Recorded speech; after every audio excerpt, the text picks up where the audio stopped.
Metre Badaun expressway Uttar Pradesh की एक महत्वपूर्ण अवसंरचना परियोजना है जो गंगा एक्सप्रेसवे का हिस्सा है। यह एक्सप्रेसवे उत्तर प्रदेश के पश्चिमी भाग से शुरू होकर पूर्वी भाग तक फैला हुआ है, लेकिन विशेष रूप से मीटर से बदायूं तक का खंड 129.7 किलोमीटर लंबा है। इस परियोजना की शुरुआत उत्तर प्रदेश सरकार द्वारा की गई है और इसका प्रबंधन Uttar Pradesh expressway industrial development authority (UPIDA) द्वारा किया जा रहा है। यह एक ग्रीनफील्ड प्रोजेक्ट है, अर्थात पूरी तरह से नई भूमि पर बनाया जा रहा है और यह 6 लेन का एक्सप्रेसवे है जो भविष्य में 8 लेन तक विस्तारित किया जा सकता है। इसकी डिजाइन गति 120 किलोमीटर प्रति घंटा है, जो यात्रा समय को काफी कम करेगा। परियोजना की कुल लागत लगभग 6,538 करोड़ रुपए है और इसे डिजाइन, बिल्ड, फाइनेंस, ऑपरेट और ट्रांसफर (DBFOT) मॉडल पर विकसित किया जा रहा है। IRB इंफ्रास्ट्रक्चर डेवलपर्स लिमिटेड की सहायक कंपनी मीटर बदायूं एक्सप्रेसवे लिमिटेड (MBL) को यह कॉन्ट्रैक्ट मिला है और उन्होंने 2022 में फाइनेंशियल क्लोजर हासिल किया। यह एक्सप्रेसवे गंगा एक्सप्रेसवे के पैकेज 1 का हिस्सा है जो मीटर से बदायूं तक फैला है और इसका डिजाइन चेनेज मीटर में 7.9 किलोमीटर से बदायूं में 137.6 किलोमीटर तक है। एक्सप्रेसवे का मार्ग मीटर जिले के बिजौली गांव से शुरू होता है और हापुड़, बुलंदशहर, अमरोहा, संभल और बदायूं जिलों से होकर गुजरता है। यह उत्तर प्रदेश के ग्रामीण और शहरी क्षेत्रों को जोड़ने में महत्वपूर्ण भूमिका निभाएगा। मार्ग में कई प्रमुख शहर और कस्बे शामिल हैं, जैसे मीटर, हापुड़, गढ़मुक्तेश्वर, अमरोहा, संभल और बदायूं। यह एक्सप्रेसवे गंगा नदी के समानांतर चलता है, जिससे इसे गंगा एक्सप्रेसवे का नाम मिला है। कुल गंगा एक्सप्रेसवे 594 किलोमीटर लंबा है, जो मीटर से प्रयागराज तक जाता है, लेकिन मीटर बदायूं खंड इसका प्रारंभिक भाग है। इस खंड को 4 पैकेजों में विभाजित किया गया है। पैकेज 1 बिजौली मीटर से चंदनेर, हापुड़ तक 30 किलोमीटर, पैकेज 2 चंदनेर, हापुड़ से मिर्जापुर डुंगल, अमरोहा तक 30 किलोमीटर, पैकेज 3 मिर्जापुर डुंगल, अमरोहा से नागला बराहा, बदायूं तक 50.7 किलोमीटर और पैकेज 4 नागला बराहा, बदायूं से बिनावर, बदायूं तक 52.1 किलोमीटर। इन पैकेजों में से कुछ को अदानी एंटरप्राइजेज जैसी कंपनियों को भी सौंपा गया है, लेकिन समग्र रूप से IRB मुख्य कंसेशनियर है। मार्ग में 9 फ्लाईओवर, 5 प्रमुख पुल, 2 रेलवे ओवर ब्रिज और 6 टोल प्लाजा शामिल हैं, जो यातायात को सुगम बनाएंगे। निर्माण की स्थिति की बात करें तो यह परियोजना 2022 में शुरू हुई थी और 2026 तक पूरा होने की उम्मीद है। वर्तमान में निर्माण कार्य तेजी से चल रहा है और लगभग 84% काम पूरा हो चुका है। उत्तर प्रदेश सरकार ने इस एक्सप्रेसवे को कुंभ मेला 2025 से पहले पूरा करने का लक्ष्य रखा था, लेकिन कुछ देरी के कारण अब 2026 की शुरुआत में उद्घाटन की संभावना है। निर्माण में आधुनिक तकनीकों का उपयोग किया जा रहा है, जैसे प्रीकास्ट कंक्रीट स्ट्रक्चर्स और हाई स्पीड कंस्ट्रक्शन मशीनरी।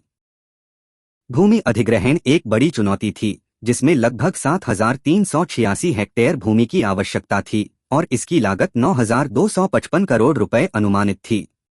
किसानों और स्थानीय निवासियों से विरोध के बावजूद सरकार ने मुआवजे और पुनर्वास पैकेज प्रदान करके इसे हल किया।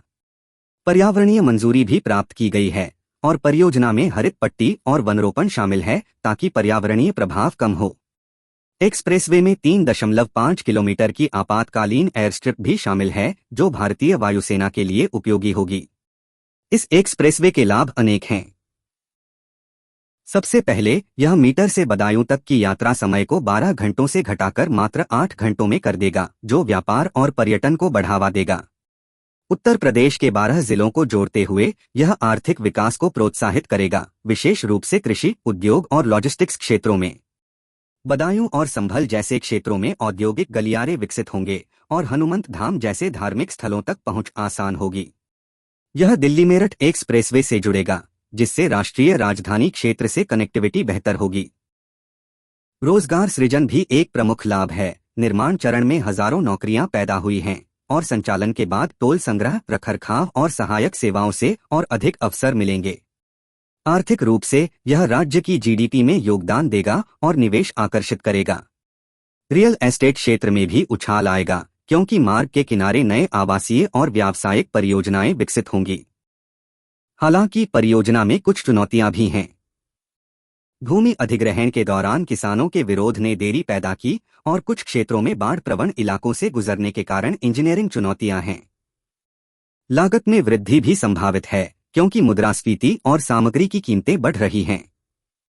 फिर भी सरकार ने इसे प्राथमिकता दी है और नियमित निगरानी कर रही है।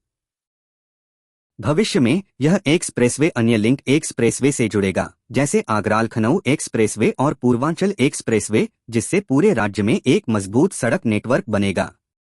यह भारत के राष्ट्रीय राजमार्ग नेटवर्क का हिस्सा बनेगा और अंतर्राष्ट्रीय व्यापार को सुविधाजनक बनाएगा। कुल मिलाकर मीटर बदायूं एक्सप्रेसवे उत्तर प्रदेश के विकास की दिशा में एक मील का पत्थर साबित होगा, जो आधुनिकता, कनेक्टिविटी और समृद्धि का प्रतीक है। इस परियोजना की तकनीकी विशेषताएं भी उल्लेखनीय हैं। एक्सप्रेसवे में उन्नत सुरक्षा फीचर्स शामिल हैं, जैसे सीसीटीवी कैमरे, इमरजेंसी कॉल बॉक्स और वाहन ट्रैकिंग सिस्टम। पुलों और फ्लाईओवरों का डिजाइन भूकंप प्रतिरोधी है और ड्रेनेज सिस्टम बाढ़ से बचाव के लिए तैयार किया गया है। टोल संग्रह ईटीसी इलेक्ट्रॉनिक टोल कलेक्शन पर आधारित होगा, जो फास्टैग के माध्यम से होगा, जिससे यातायात प्रवाह सुचारू रहेगा। पर्यावरणीय दृष्टि से परियोजना में 10% क्षेत्र हरित पट्टी के लिए आरक्षित है और वन्यजीव कॉरिडोर भी बनाए जा रहे हैं ताकि स्थानीय जीव जंतुओं पर प्रभाव कम हो। सामाजिक प्रभाव मूल्यांकन रिपोर्ट के अनुसार विस्थापित परिवारों को उचित मुआवजा और नई बस्तियां प्रदान की जा रही हैं। निर्माण की समय सीमा की बात करें तो पैकेज 1 और 2 में कार्य तेज है, जबकि पैकेज 3 और 4 में कुछ देरी है। 2025 के अंत तक आंशिक उद्घाटन संभव है, लेकिन पूर्ण संचालन 2026 में होगा। सरकार ने कुंभ मेला के लिए इसे प्राथमिकता दी है, क्योंकि प्रयागराज तक की कनेक्टिविटी महत्वपूर्ण है। निवेशकों की रुचि बढ़ रही है और पीपीपी मॉडल सफल साबित हो रहा है। कुल मिलाकर यह एक्सप्रेसवे उत्तर प्रदेश को भारत का प्रमुख राज्य बनाने में योगदान देगा।